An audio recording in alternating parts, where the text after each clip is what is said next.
Hello there and welcome to episode 3 of whatever the hell this is. A wee cheeky word of warning here. This episode has been made over the course of a month. It was over Christmas. I work in retail, so make your own estimations from that. It was too hard to really record things in one go. I didn't have the time nor the energy, so I made a lot of kind of like progress sort of in my own time and just kind of enjoyed the video game and, you know, things of that sort. So yeah, there'll be a few little random things that'll be different. For example, I made a storage wing in my base. I converted the villagers. The zombie villagers. I converted the zombie villagers over to regular villagers, and did a whole bunch of other stuff too. So I hope you enjoy, and you'll get to see quite a few little fails along the way. Quite a few.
Kevin, you're a father. Look, he's got your coat.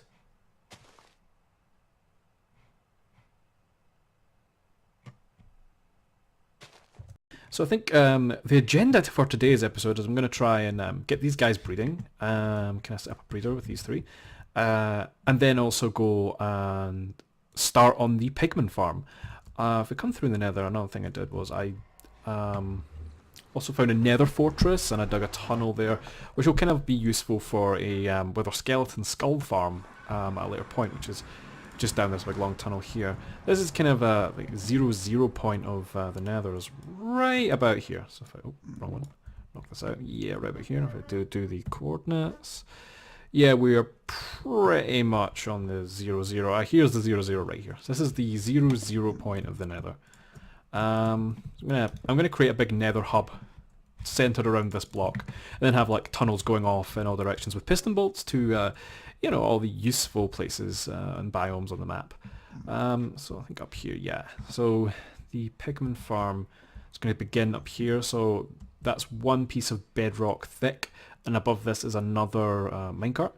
So if I go in here, jump out, and then click rapidly, I jump into this one, and here I am on the roof of the nether. So yeah, it's going to be built right up there. I'm going to have it centered on the 0, 0 point again. But also on top of that, I'm going to, like I said, do the old portal trick. So I'm going to be using El Mango's design, like I said, but one thing I really need a lot of, I need two things. I need potions of fire resistance to place the magma block floor, and I need magma blocks. So before I can really kind of go down there into the nether and go wild and take as many magma blocks as I can that's not nailed down, I kind of need that potion of fire resistance, and my memory serves me, it requires magma cream. So I could go and hunt magma creams, which is a little dangerous at the moment, or I could build a slime farm. I think the slime farm is probably the best bet. Build a really simple rudimentary slime farm. Get a little bit of slime. Make the fire resistance potions. Oh, but then again, it's simpler just to get... I'll work it out. I'll work it out. So I decided to just build the slime farm. So what I'm going to do is, yeah, just build it up.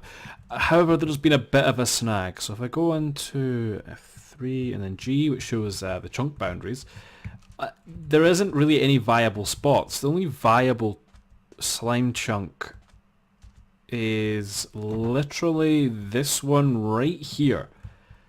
And I don't want to move this farm, because it even eats into this platform right here, which is not great. I'm no moving this. I've spent too much time on this, so I'm no touching it.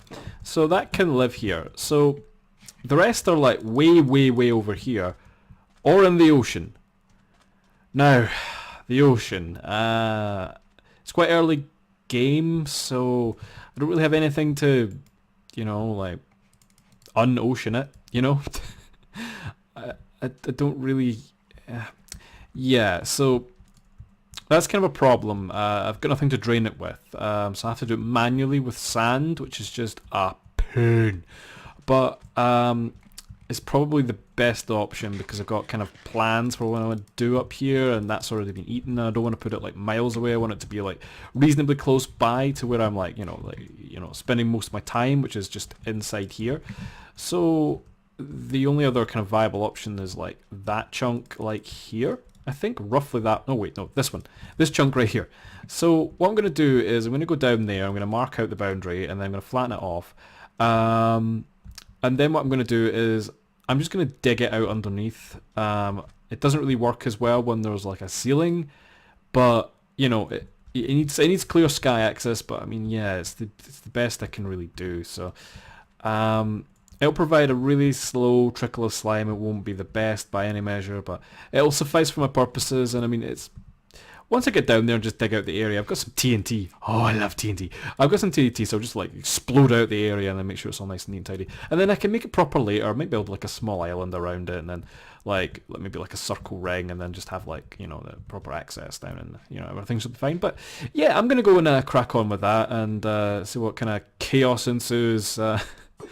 Now you might be wondering why I'm not using a conduit, because that would, you know, make things so much easier. It's still so early game, I don't have access to prismarine, so I can't really build it, so I'm just on my potions instead, which should suffice for now. So this is kind of the chunk itself right here. So like I said, what I'm going to do is I'm just going to flatten this area off, and then I'm going to kind of ignore the surface after that. I'm just kind of going to go down and build it on its own as a little cavern, and it'll be, you know, slow and not efficient. Slime farms tend to be more efficient when they have sky access, and they do not have, you know, blocks above loading the upper sub-chunks. I think it's something to do with it spreads the spawn attempts up out of, you know, the blocks that have the slimes, you know, spawning in them. So it's just more efficient to have it as low as possible. But this is our chunk right here. So if I go in here, I got a jack-o'-lantern, so I'm going to go mark the boundary up here. And then, yeah, I think the level I'm flattening it down to is probably about the lowest point. I'm going to flatten it down to the lowest point, just eat all of this. Yeah, if I'm eating all of this, I might as well just start with the lighting all the way down here. So I'm going to go right here. Have these just here like that. That's fine. Okay, so this will, especially if we use an axe, this might take a while. So I'm just gonna dig away. But I mean, I guess on the plus side, I'm gonna get a ton of gravel to make concrete. Oh, concrete! I need to get more stains or dyes rather, so I can actually make colourful concrete. I can make my base all a rainbow. Don't know what happened to my voice there. I just can't handle the rainbows, you see, they're just too fabulous for me. I'll tell you what, our wee fella over here looks like he's having a fit of some kind.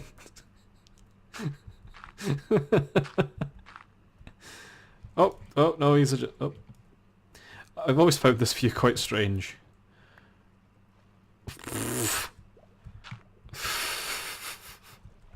Oh, I have friends. Can do it in third person.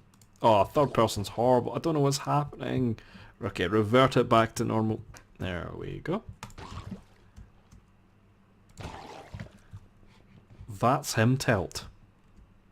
That's him tilt rather a lot. Yeah, so I'm going to go one out like this. Just boundary around the outside. Oh, we've got more friends. Oh, I'm popular today. Right, okay then. Gonna know. That's quite enough of that fuss.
So I was just putting in a little entry and exit kind of pillar out there, and I spotted our first slime. So this does indeed work. I'm just going to leave it at this level. That's sitting at level Y31. Oh, about to drown. Yeah, that's sitting at level Y31, which, to be honest, I'm just going to leave it there. Like, there's not really any point in digging it any deeper in the meantime. I mean, it'll, like, do the job. It's not meant to be the most efficient thing in the world, so that's totally fine by me. Yeah, so this is going to be the entrance pillar right here, and then I'm going to make like an exit one somewhere as well. So if we come down here, yeah, it will come all the way down here, then you'll enter like here, and then I'm going to put the mechanism in here to kill the slimes and take the drops, and then kind of channel it back to the main base.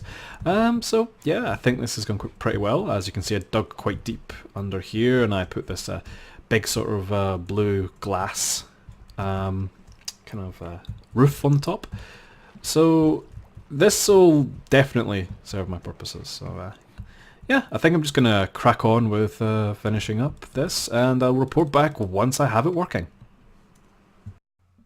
So, quite a wee bit of time has passed since I last recorded. It was over Christmas, so I work in retail, so make of that what you will.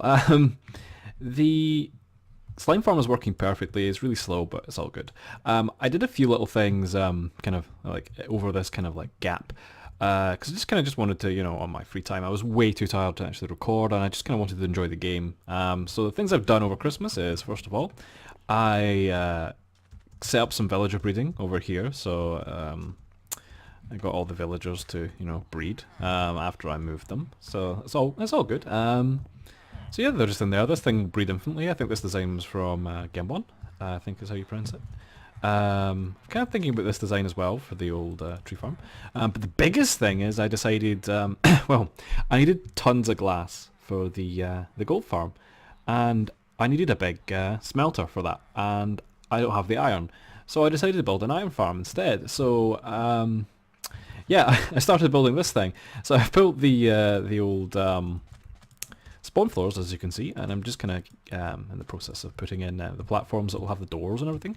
I think this is Ita's design, I think, is the YouTuber. I'll link him in the description.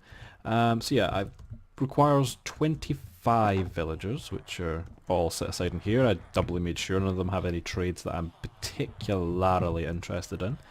So that's all fine, and they're all going to get put into that, and then I'm going to take this down and, you know, go from there. Once I have it probably working, I'm going to probably stream the iron down and then through and into the base. So that should be quite good. I think it produces 640 an hour. But it's in the spawn chunk, so it's always loaded. Oh, that's another thing. What I actually did as well was I spent about like half an hour marking out the edge of the spawn chunk, so as you can probably see here, it goes all the way around, and 16 by 16 chunks.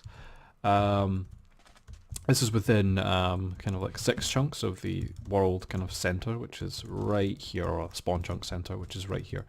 So yeah, I'm going to crack on with this again, just build more of the platforms, and then do another progress update once I've completed that. Another wee thing I forgot to mention was I made these kind of like, you know, little paths that I'm going to kind of put around the place, and kind of I'll maybe just describe as well what I'm planning to do for my house. So I'm going to build like a little fisherman's cottage right here with maybe a little staircase up here. And I'm going to fill it full blah. Yes, I'm going to fill it full of little micro farms and things like that, you know, maybe a little micro squid farm and things like that, you know, for our insects.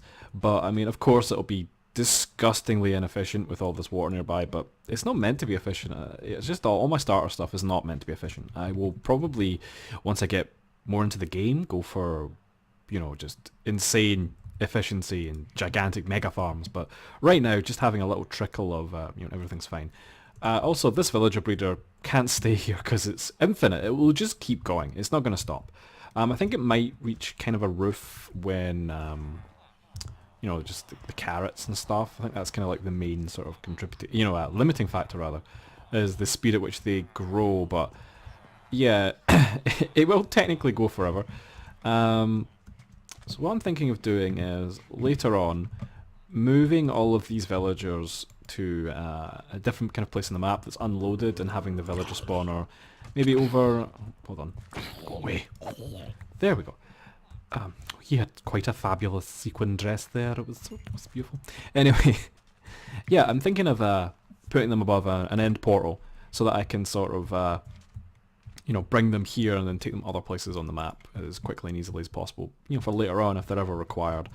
But in the space that's going to be left behind, I'm thinking of putting like a really kind of fancy decorative kind of garden gazebo with maybe like trees sort of interlaced and growing into it, and kind of quite big.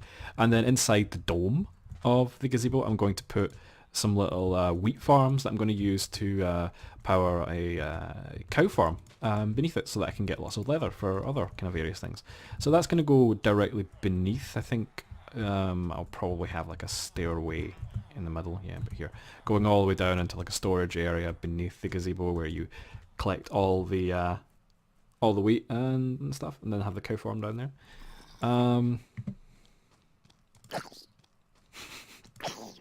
I don't know why they keep trying.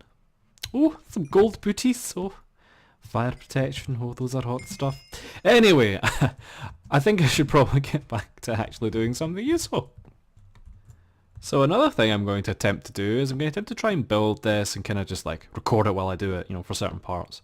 Kind of just, kind of get into it a bit because it's kind of difficult when you kind of first start, being able to build things and talk at exactly the same time and not grievously mess it up in such a way that it causes explosions and chaos and sadness. So I'm going to give that the best shot I can. I think as well, yeah, I'll probably talk about things I'm going to do with the channel. So I'm thinking of doing a few more Overwatch videos. The last one was kind of like uncut and just sort of lazily thrown together after I finished a long 8-hour shift at work. Oh, yeah, so that was kind of the last thing I put up, which, was kind of a shame really, because I've been quite enjoying, the old, video editing and things like that, and I intend to keep going. It's just, it's not really possible, especially for Christmas, with all things considered. But yeah, I'm thinking of doing way more Overwatch videos, and then probably also doing some Kerbal Space Program is something I'm really thinking of. I might actually do an angry playthrough of Sonic 2. Sonic 2 is probably the first game I ever played, ever. It was, on the old Sega Mega Drive, and there's quite a lot of fond memories. So I think I might try and do a completes of that, because I never actually completed it. For it being the first game I ever played, I never actually completed Sonic 2. Which is something that's going to bug me no end. Yeah, I just will not feel like my life is complete until I finish it, to be honest. What else? Oh yeah. Oh. There we go. Returning to Minecraft a second. These birch doors are by far the ugliest door in the game. I don't think anyone is in any doubt about that. So I guess this is like the best use for them. I'm probably going to build some kind of like giant shell around this at some point in future, so you can't see all the straggly little kind of redstone bits that kind of make it look a bit ugly. Which means these doors you probably won't be able to see, which is for the best. Yeah. What other kind of series? Let me think. I'm probably going to do a Fallout 4 completes as well. Like, I've wanted to do a Fallout 4 completes for a while actually. I might do like some kind of ridiculous challenge on it. I always like to play it on the hardest possible difficulty. It just feels way too easy otherwise. I don't know why. I think I've just got so used to it. Might revisit some of the old Fallouts as well. Like, let's see how that goes. I think as well, on top of all that, I'm going to try and make my redstone kind of videos, because I've got quite a few ideas for machines I've made. A bit more frequent. I was actually working on like a project over Christmas time that has, yeah, I'm very satisfied with it. I just need to put up a video, but knowing my luck, by the time I do, one of the big fellas will have already put up a video, and then it will be, why are you not referencing such and such? That's his idea. And I will cry. Yeah, I'll cry deeply. So what I'm doing here is I'm setting up the next floor. So yeah, it kind of just sits here like this. Down there, you can see that kind of, cross shape out of stone slabs. That's to denote where doors aren't to, sit. The way this farm works is, as it sets itself up, there'll be like a bunch of pistons on the top, and sky access is blocked by water streams. So there needs to be sky access here. This needs to have sky access. And that's going to be blocked by some water streams. Now the pistons push the water, out. And the pistons, kind of the extended piston block, actually counts as sky access. So it means that this thing can then basically assemble village by village by village by village slowly over time by disabling, by re-enabling disabled doors in just the right order, that it all kind of like stitches together into 16 villages, which is I find that kind of mental, to be honest. This isn't really my sort of area of expertise. I mean, I really enjoy my redstone. I enjoy kind of, making, silly farms and such like. But this kind of like really niche sort of thing isn't really my area. And of course, I also I do rather have a bit of disdain for the old the villagers. They're a bit of a pain. So another thing I need to do is I need to make torches and put them along here like this, which will keep this under here lit and the rest of the platform lit, so no mobs kind of could spawn inside the door kind of platforms, which is obviously a bad thing. If I've got other farms nearby, like my slime farm, it'll be eating into its potential. So yes. Let's see. Right, I'm going to double check the tutorial and make sure I'm doing this properly. It's best to do that in stages rather than wait all the way to the end. It's a bit like when you write a big essay for for school or uni or college or something. It's best to save it as you go rather than right at the end, because if something goes wrong, you're up a creek with nae paddle. Also, speaking of being up a creek with nae paddle, if I leave these guys to just continuously breed uncontrollably, they're going to reach a point in which this game, my computer won't be able to load the world. It'll just be like, can't load 17,000 villagers. So yeah, I'd probably best get this finished and then shift these guys out somewhere. I love how you can see my base window, like from here, into my storeroom. You can't quite make out the H though it does kinda look like an H, sorta. Yeah, that kind of looks like a fortress wall, but it's just my temporary holding area for the 25 villagers that we need for this. Almost, but no cigar. Right, what am I doing now? So now that this is finished, do the same over there. Or do I want to I'll probably put in the redstone logic up here first with the pistons and things. Oh, bugger, I don't have enough iron to make the pistons, to make the iron farm, to get the iron. Ugh. So I think I'm going to round this episode off by going on another mining trip and seeing what I get. And then maybe start off the next episode by kind of building up the rest of this. But yeah. There we go. I'll get smoother at that as time goes by. Thank you ever so much for watching. I'll catch you guys in the next one. Do feel free to like and subscribe. I don't have a single subscriber yet. It's making me sad. And I'll see you all next time.